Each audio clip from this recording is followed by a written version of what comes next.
So for a moment, let's go back to the setting of when we have an augmented matrix of a linear system. Okay, so here's an example right here. This is an augmented matrix of a linear system that has three equations and three variables. And you know that because it's got three rows and the coefficient matrix has three columns. So that you must have three variables and then of course 2, 3, and 5, that's just your constant column. So this example is asking us to say, okay, here's an augmented matrix. Let's consider it to be an augmented matrix of a linear system in the variables x, y, and z. So if we're told that the variables are x, y, and z, the way you should interpret that is that each of these columns, respectively, corresponds to the variables x, y, and z. So we're asked here, what is the solution? Well, in general, you should be prepared to do some work to answer that question, but in this case, the answer is kind of already given to us. Because look, if we were to convert this to a linear system, the first equation would just be, well, look at that row. It's 1 times x plus 0 times y plus 0 times z is equal to 2. Well, 0 times y and 0 times z, those terms will just disappear anyway. And 1 times x is simply just better written as just x, right? So your first equation is really just x is equal to 2.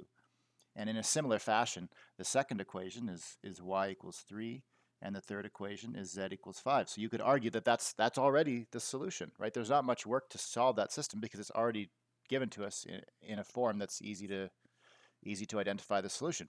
We're told literally what the variables are if you read that linear system. But nonetheless, let's write our solution in column form. So I'm going to say x, y, z as a column vector is equal to, or column matrix is equal to 2, 3, 5. And that's, I mentioned earlier that that's the habit we want to get into for the notation that we use to represent our solutions. Okay, so that was easy.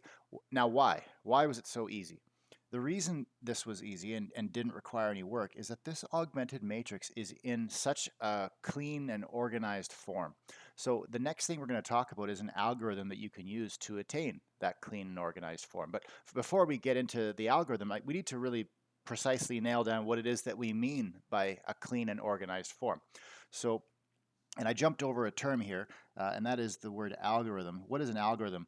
An algorithm is just a step-by-step procedure that guarantees a correct result, right? Or in this case, it's just, roughly speaking, it's a systematic process that you can follow to do what you want. And in this case, we're going to talk about an algorithm to achieve a so-called reduced row echelon form. So let's spend a few minutes talking about what that means. And before we talk about reduced row echelon form, we're going to start by talking about something called just row echelon form. So a matrix, and this doesn't have to be an augmented matrix of a linear system, although that's the context in which we're going to apply it. But you could just be thinking about any matrix at all, just an abstract two-dimensional array of numbers. So what we're going to talk about now is what it means for just a general matrix to be in what's called row echelon form. So there's three conditions. There's three conditions that it has to satisfy. The first condition is that all rows consisting entirely of zeros have to be at the bottom. So and there might not be any rows of zeros, right? It might be the case that every row has at least one non-zero entry. And if that's the case, then the first condition is automatically satisfied. But if you have one or more rows that do consist entirely of zeros, they better be at the bottom of the matrix. So that's all we mean by condition 1 here. Now, condition 2 is a little bit more interesting. The condition 2 says what? It says that the leading entry of each row is to the right of any leading entries above it. Okay, and that's going to, once we get down to some examples, we'll actually test this condition. It'll become a little bit easier to see what we mean here. But it's actually easier to think about this in a little bit more qualitative way, just a little bit more simple way. Roughly speaking, what this means is that your leading entries form a downward facing staircase that is aimed to the right. Okay, so don't worry too much about that now. We'll come back to it when we get to some examples, but that's what it means. Just think of, instead of condition 2, just think, roughly speaking, the leading entries form a downward staircase headed towards the right. Okay, so we'll come back to that when we get to the examples. But let's just first, before we get to the examples, let's get to the third condition here, which says that any entry directly below a leading entry has to be equal to 0. So that's a fairly concrete thing to test. You just identify all the leading entries. That's what you're going to want to do first if you're testing whether a matrix is in row echelon form. Identify what all the leading entries are, and then just simply check the entries below those and make sure that they're all equal to 0. Okay, so that's what these three conditions are saying. Let's look at these examples here and actually put them to the test. I'm just going to erase these marks because we may want to reserve the right to check those off again later. Okay, and just a quick little preview. Reduced row echelon form, let's come back to that after, but just to give you a preview, the idea behind a matrix that's in reduced row echelon form is that it first and foremost must already be in row echelon form by virtue of satisfying conditions 1 to 3. If it happens to also satisfy two other conditions, which we'll talk about in a moment, then it's in reduced row echelon form. But let's first determine which of these 7 examples are in row echelon form. Okay, so let's look at the first example, part A. So the first condition we'd have to check is that all rows consisting entirely of zeros are at the bottom. Okay, well, there's a row of zeros right here, but that's the only one. So, and it's at the bottom. So great, that means the first condition is satisfied. So I'll just put a highlighting mark through that.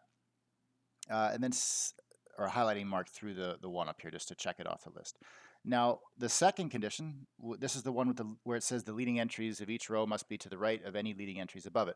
Remember what I said? This just means your leading entries form a downward staircase to the right. Well, let's identify the leading entry of each row. Remember what that means? It's just the first non-zero entry of each row. And the fourth row doesn't have a leading entry because it consists entirely of zeros, so there's nothing to worry about. Okay, so do those form a downward staircase to the right? Well, what do I mean by staircase? Let me take a green marker here and just kind of underline it like this. The fact that I can do this, the fact that I can draw that staircase, and notice that each of the leading entries, they're right tucked into the corner. They're tucked into the corner of the step in each case. And yeah, a couple of those steps are wider than the first one. Like they're not all of uniform width, right? This step is not as wide as this step and this step, but that's okay. That's going to happen. We can't expect perfection every time, but just the fact that I can draw that staircase, that's what it means for this second condition to be satisfied. So let me check that one off the list. And when we see some examples where this fails, then you'll see what it means when you can't. You'll see what it looks like when you can't draw that staircase. But for now, this example satisfies the second condition. The last condition says that any entry directly below a leading entry has to be equal to 0. Well, we've already highlighted all of the leading entries, so we've already circled all the leading entries. Let's highlight the entries below the leading entries. There's 2 there, and then there's 1 here as well, but we've already kind of accounted for that, but let's just highlight it again as well.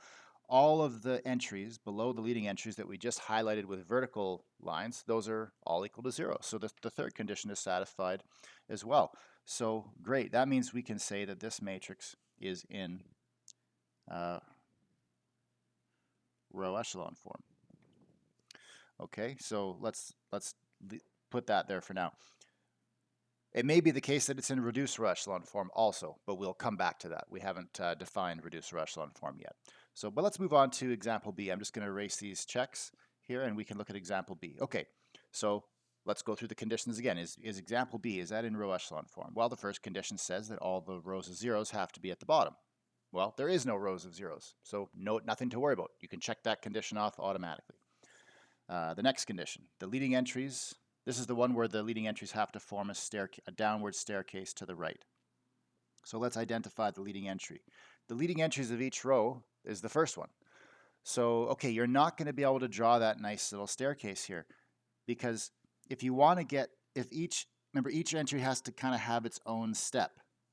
So this has to be tucked into the corner of that step if I draw the stair like that. Well, the problem with that is that now I can go like that or I can go like that. But in either case, it's not going to work because this entry doesn't have its own step. So I can't draw the staircase in that way. The other possibility would be as I could draw the staircase like this. But then I still have a same problem just with the other entry. Now this entry is good, but this entry is not. Okay, so that's, if you want to think about this in a staircase fashion, this matrix fails that condition because you cannot draw the staircase. But you know, if that's confusing, then let's just read the statement literally. What does it say? It says that each leading entry has to be to the right of the leading entries that lie above it. Well, this leading entry is not to the right of this leading entry. In fact, it's directly below it. So it fails in that literal sense as well. So the second condition, I'll just put an X here, the second condition is not passed in the case of example B. So if example B is not in is not in row echelon form, what I'm going to do here is I'm just going to draw row echelon form, and then I'm going to cross. How about we use green? We'll cross it out in green just to indicate. So this one is not in row echelon form. Okay, so the first, make sure all the rows of zeros are at the bottom. Next thing you want to do is just identify all the leading entries and make sure they follow the right form. Let's look at example C. So I'm going to erase these marks again. We'll start from the beginning. First condition, all the rows of zeros are at the bottom. There are no rows of zeros, so great. Cross that off your list. Second condition, identify your leading entries and make sure they follow a staircase format to the right. Those are the leading entries for each row. Let's see if we can draw a nice staircase underneath them. And it looks like the answer is yes, we can. Right? Each leading entry is to the right of all the leading entries above it. Okay, so the second condition is satisfied. What's the third condition? All the entries below leading entries must be equal to 0. So let's check them. Here's the leading entry. Here are the entries below the leading entries. Notice this one, there's no entries below it because it's at the bottom row already. So there's nothing to check below that entry, but there are these entries to check below because those three entries are below leading entries. And they're equal to 0. So great. That means the third condition is satisfied. That means this this matrix is in row echelon form. Okay, fantastic. Part D. Let's look at part D. We'll go through the conditions again. All the rows of zeros are at the bottom? Sure, there are none. Second condition. Do the leading entries follow the appropriate form? Well, identify the leading entry of each row. Here's the leading entry of the first row. Here's the leading entry of the second row. And you're going to have the staircase problem, right? You can't draw the staircase that goes underneath all of them perfectly, because if you go under like that, you're not going to be able to get the 1, and if you go under like that, you're not going to be able to get the 2. But more specifically, the 2 is a leading entry which is below the 1 in the first row, and it is not to the right of it. In fact, it's to the left of it. It's the opposite of where it should be. So in that sense, condition 2 fails. So there you go. It's not in row echelon form. So let's mark that off. Cross it out in green. And part E, example E. Okay, so let's check part E. All the rows of zeros are at the bottom. Check. There's one row of zeros and it's at the bottom, which is exactly where it should be. So for our second condition, let's figure out where the leading entries are. And do they follow the nice staircase form? Certainly. Perfect, right? We can draw our staircase as needed. So that means the second condition is satisfied. And the third condition, any entry below a leading entry is equal to 1, or pardon me, is equal to 0. And let me just highlight those entries, and certainly they're all equal to 0. Perfect, that's what we want. So this one is in row echelon form. Okay, moving on to matrix F. What about this one? Okay, so every entry in the matrix is equal to 0. Well, let's go through the conditions. The first one says all the rows consisting entirely of zeros are at the bottom. Well, I mean, yeah, kind of. Like, yeah, that one is at the bottom, but this row is at the top, you might argue. If you want to get philosophical, you say, well, how can it be at the bottom if it's at the top? Well, and to answer that question, what would it mean? You got to think about what it would mean for this statement to fail. What would it mean for this condition to not be satisfied? It would mean that you can find yourself a row of zeros that is above some other row that does not consist entirely of zeros. Okay, that's what it would mean for the first condition to fail. But if all the rows have nothing but zeros, then you're not going to be able to find a row below any of those rows that has a non-zero entry. So that it's impossible for statement 1 to fail if your matrix consists entirely of zeros. And so for that reason, the first condition is satisfied. Okay, the second condition. Remember, this is the one where you have to circle all the leading entries and make sure they follow the proper staircase form. Well, there are no leading entries, so you're not going to be able to circle them. So you may wonder, well, what do you do in that case? Well, again, think about what it would mean for condition 2 to fail. If the leading entries were in the wrong place, right? If there was a leading entry that was not where it was supposed to be, that's really what would make statement 2 fail. Well, how can there be a leading one, or pardon me, how could there be a leading entry where it's not supposed to be if there's no leading entries at all, right? And again, so in that case, it's the same sort of situation. The second statement is automatically satisfied. And then it's going to be the same thing for statement 3, which says that any entry directly below a leading entry has to be equal to 0. Well, what would it mean for that statement to fail? It would mean that you'd have to be able to find, first of all, you'd have to be able to find a leading entry, and then you'd have to be able to find some entry below that leading entry that was not equal to 0. But that's not going to happen if you can't even find a leading entry at all. So in a situation where everything's equal to 0, all these statements are just kind of satisfied immediately without even having to do any sort of check. So for that reason, this is in row echelon form.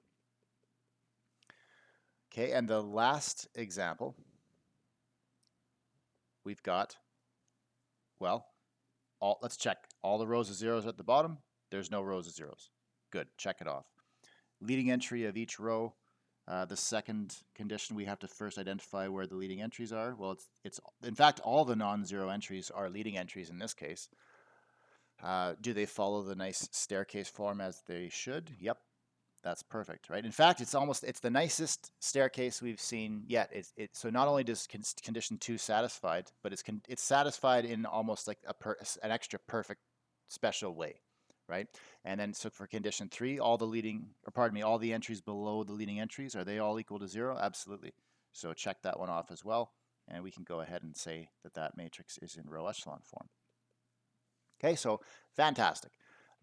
Now we've finished our check which of those matrices are in row echelon form. Now let's go back up and spend a few minutes checking which of these are in reduced row echelon form. So just a reminder, a matrix is in reduced row echelon form if first and foremost it's already in row echelon form. So if you have a matrix that fails one of the first 3 conditions, you're not even going to ask the question of whether it's in reduced row echelon form because the answer is automatically no. But for the ones that are in row echelon form, you could take it a step further and say, is this matrix in reduced row echelon form? Well, the answer is yes if it satisfies these last 2 conditions as well. So let's look at what they are. So the condition 4 says that every leading entry is equal to 1. And then I kind of snuck a definition in here. By the way, if you have a leading entry that's equal to 1, you call it a leading 1. And you've probably heard me slip and accidentally say leading 1 a couple times when I meant to say leading entry. A leading entry doesn't need to be 1, but if it is a 1, you call it a leading entry. Or pardon, you call it a leading 1. Okay, well, that's fairly straightforward. You can already see some of these are going to fail that. If any of the leading entries, which we've already circled, if any of them are not equal to 1, then you can see which ones are not going to automatically not going to be in reduced row echelon form.